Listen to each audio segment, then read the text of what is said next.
Praise the lord. ప్రభుతో ప్రతిదినం అనే యొక్క ఆడియో డివోషన్స్ ద్వారా మిమ్మల్ని కలుసుకున్నటకు నాకు చాలా సంతోషంగా ఉంది. ప్రియులారా, ప్రభు కృపను బట్టి బాగున్నారు కదూ. ఈరోజు అంశము కనికరము కలిగి ఉండు. లేఖన భాగం మత్తయి సువార్త 5వ అధ్యాయం 7వ వచనం. కనికరము కలవారు ధన్యులు, వారు కనికరము పొందెదరు. స్నేహితులారా, సాధారణంగా మానవ స్వభావము కనికరము లేనిదే. అందుకే యేసయ్య కనికరం కోసం బోధించి మాదిరి చూపించారు. కీర్తనలు 41:1లో దావీదు ఇట్లా రాస్తున్నాడు: బీదలను కటాక్షించువాడు ధన్యుడు, ఆపత్కాలమందు యెహోవా వానిని తప్పించును. మనము ఇతరుల పట్ల కనికరం చూపితేనే దేవుడు మన పట్ల కనికరము చూపిస్తాడు అనే ఉద్దేశం మనలో ఉండకూడదు. ఎందుకంటే ఆయనే మన పట్ల కనికరము చూపి మనలను మన పాపముల నుండి విముక్తి చేశారు. కాబట్టి మనము ఆయన పిల్లలముగా అట్లాంటి కనికరాన్ని ఇతరుల పట్ల చూపించగలగాలి.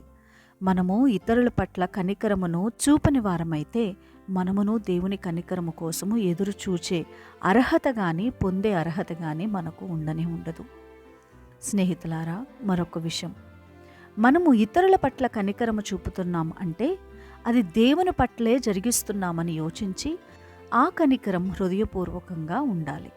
మత్తయి సువార్త 25వ అధ్యాయం 35-40 వచనాల్లో మనం చూస్తే, నేను ఆకలిగొంటిని, మీరు నాకు భోజనం పెట్టితిరి, దప్పిగొంటిని, నాకు దాహమిచ్చితిరి, పరదేశినై ఉంటిని, నన్ను చేర్చుకుంటిరి, దిగంబరనై ఉంటిని, నాకు బట్టలిచ్చితిరి, రోగినై ఉంటిని, నన్ను చూడవచ్చితిరి, చెరసాలలో ఉంటిని, నా యొద్దకు వచ్చితిరని యేసు ప్రభు వారు చెప్తుంటే నీతిమంతులు అడుగుతున్నారు, ప్రభువా, ఇవన్నీ మేము ఎప్పుడు చేశాము? అందుకు రాజు, మిక్కిలి అల్పులైన ఈ సహోదరుల్లో ఒకనికి మీరు చేసితిరి గనక నాకు చేసితిరని నిశ్చయముగా మీతో చెప్పుచున్నానని వారితో అనెను. ఇట్టి కనికరాన్ని మనము ఎక్కడ నేర్చుకోవాలి? యేసయ్య పాదాల చెంతే. కావున స్నేహితులారా, ప్రియులైన పిల్లల వలె దేవుని పోలి నడుచుకొనుడి.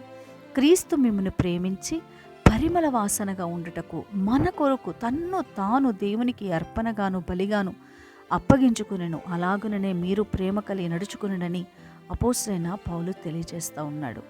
మనము క్రీస్తులా ప్రేమించలేము, కానీ కనీసము మనము చేయగలిగినంతలో ఇతరుల పట్ల ప్రేమ కనికరము కలిగి జీవిద్దాం. దేవుడు అటువంటి భాగ్యాన్ని, కృపను, మనస్సును మీకు అనుగ్రహించునుగాక. ఆమేన్.